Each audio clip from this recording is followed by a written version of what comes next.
বাসায় বানিয়ে ফেললাম মজাদার চটপটি, যেটা খেতে ভীষণ টেস্ট হয়েছিল। তো বাসায় কিন্তু চটপটি খেতে ভীষণ ভাল লাগে, বাহিরেরগুলা কিন্তু স্বাস্থ্যকর হয় না।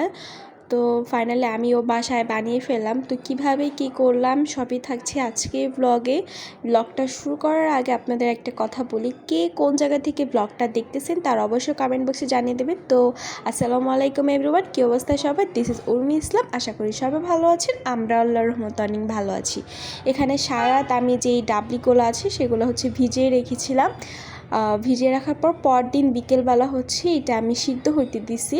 আর এই যে পাশে হচ্ছে আলু আর ডিমও সিদ্ধ করতে দিছি। আর এখানে আমি অল্প একটু লবণ দিছি, মানে অল্প বলতে কি স্বাদ মতো আর কি লবণ দিছি। হলুদটা আর কি পরে দেবো, যার কারণে একটু সিদ্ধ হোক। তো সিদ্ধ হওয়ার পাশাপাশি হচ্ছে আমি এখন টক বানাবো। আমি আজকে মিষ্টি টক বানাবো। মিষ্টি টকটা কিন্তু ঠান্ডা ঠান্ডা খেতে ভীষণ ভাল লাগে। আমার না মানে টক যেইটা আছে না সেটা ভাল লাগে না খেতে। তো মিষ্টি টকটাই ভাল লাগে, মিষ্টি ঝাল এরকম টকটাই বেশি পছন্দ আমার। তো এই যে এখানে হচ্ছে একটা পাত্রে আমি পানি নিছি, দেন এখানে পরিমাণ মতো তেঁতুল হচ্ছে আমি কিছুক্ষণ ভিজিয়ে রাখবো। অনেকক্ষণই ভিজিয়ে রেখেছিলাম, 10-20 মিনিট আর কি ভিজিয়ে রেখেছিলাম, টাইমটা ঠিক মনে নেই, এরকমই হবে 10-20 মিনিট আর কি ভিজিয়ে রেখেছিলাম।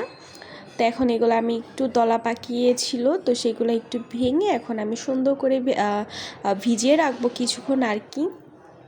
মানে একটু মানে ঘন যেই টকটা আছে না সেটা করবো, একেবারে পাতলা করবো না। পাতলা টকটা কিন্তু খেতে ভাল লাগে না, ঘন টকটা একটু মিষ্টি ঝাল হলে কিন্তু একটু ভাল লাগে। মিষ্টি ঝাল টক, এটা কিন্তু একদম মিষ্টি ছিল না, এটা টক ঝাল মিষ্টি আর কি মিক্স আর কি ছিল। তো আমি এরকম বানিয়ে ফেললাম। আমি কিন্তু টকটা ভালোই বানাই, মানে টকটা ভাল লাগে খেতে। আর এই যে এখন আমি আলুগুলো সিদ্ধ করে নিচ্ছি, আলু প্রায় সিদ্ধ হয়ে গেছে, যার কারণে আমি এখন ভালো করে সুলে তারপর হচ্ছে মানে হাত দিয়ে একটু ম্যাশ করে নিব। অতিরিক্ত ম্যাশ করা যাবে না, মানে একটু মানে চাকা চাকা রাখতে হবে, যেহেতু আলু মানে কামড়ে কামড়ে পড়বে, তো এভাবে রাখতে হবে। বেশি মানে চটকালে না একেবারে ভর্তা হয়ে যাবে, তো সেটা ডাবলিতে দিলে এতটা খেতে ভাল লাগবে না। যার কারণে এখানে আমি কিছু আস্ত আস্ত রেখে আর কি হালকা হালকা করে নিয়ে নেবি। একটু বড়ো রাখছি আমি, আপনারা চাইলে এখান থেকে একটু মানে ছোটোও করতে পারেন। আমি একটু বড় বড় রাখছি আলুর যে টুকরাগুলো হয়েছে। আর এই যে এখন আমি একটু হলুদও দিয়ে দিচ্ছি তার ফাঁকে। আর দেখবেন কি অনেকগুলা মানে খোসা উঠে এই ডাবলি, এই খোসা ফালাইতে ফালাইতে আজকে আমার পুরো দিন গেছে। যাই হোক, এই যে এখন আমি হলুদ দিয়ে তারপর হচ্ছে যখন ডাবলিগুলো সিদ্ধ হয়ে গেছে, প্রায় সিদ্ধ হয়ে গেছে, তখন আমি হচ্ছে এখানে আমি আলুগুলো দিয়ে দিচ্ছি। আলু দিয়ে কিছুক্ষণ আর কি মানে একটু জালে বসিয়ে রাখবো। আর এই যে এখানে আমার টকটা শেষ বানানো, এই টকে হচ্ছে আমি ভিডিওটা করতে পারি না যেহেতু একা হাতে, তো এত ভিডিও তো করা পসিবল হয়ে ওঠে না। তো এখানে আমি হচ্ছে এই টকে কাঁচামরিচ দিছি, একটু বিট লবণ দিছি, আর হচ্ছে যেই চটপটি যেই মশলাটা আছে না সেটা একটু দিছি। যাই হোক, তো এটা একটু বলি, এই ডাবলিগুলোতে কিন্তু আমি চটপটির মশলা দিয়ে দিচ্ছি। এটা কোনো একভাবে স্কিপ হয়ে গেছে, আমি ভিডিওটা করছিলাম বাট ভিডিওটা অন হয়নি, এটাই হচ্ছে মেন। তো একা হাতে করছি বললাম, তো এত তো আর মেনটেন করে চলা যায় না।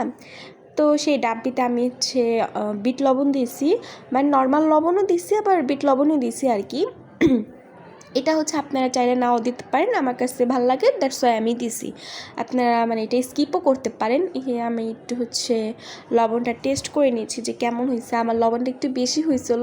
পরবর্তীতে আমি পানি ফেলিয়ে তারপর হচ্ছে আবার ঠিকঠাক করে আর কি ব্যালেন্স এনে নিয়েছি। এই যে পাশেই হচ্ছে আমি কুচি কুচি করে পেঁয়াজ, শসা, তারপর হচ্ছে মরিচ কেটে রাখছি। আর এই যে ডিম চুলে রাখছি, যখন চটপটি বানানো শেষ হবে তখন হচ্ছে জাস্ট আমি উপর দিয়ে আর কি ঝুড়ি ঝুড়ি করে দিয়ে দিব আর কি দোকানের মতো। আর এই যে আমার চটপটি হচ্ছে রেডি একেবারে, মানে চটপটি মশলা দেওয়ার পর কিছুক্ষণ অনেকক্ষণই আর কি জাল করছি, মানে 20 মিনিট 25 মিনিটের মতো আর কি জাল করছি। জাল করার পর হচ্ছে এই যে এখন আমার চটপটি একদম রেডি। তো এখন গরম গরম সবাই আমরা এখন খাবো। তো একেবারে আর কি মিক্সচার করা হয়নি, জাস্ট যে যার মতো প্লেটে নিয়ে নিচ্ছে। তো আমি এখানে মিক্সচার করছি সেটাই আর কি দেখাচ্ছি। ফার্স্টেই হচ্ছে মানে পেঁয়াজ নিছি, বেশি করে হচ্ছে সালাদ নিছি, যেটা হচ্ছে আমরা দোকানে নিতে পারি না, বাসায় বানানো এইটা একটা বেনিফিটস।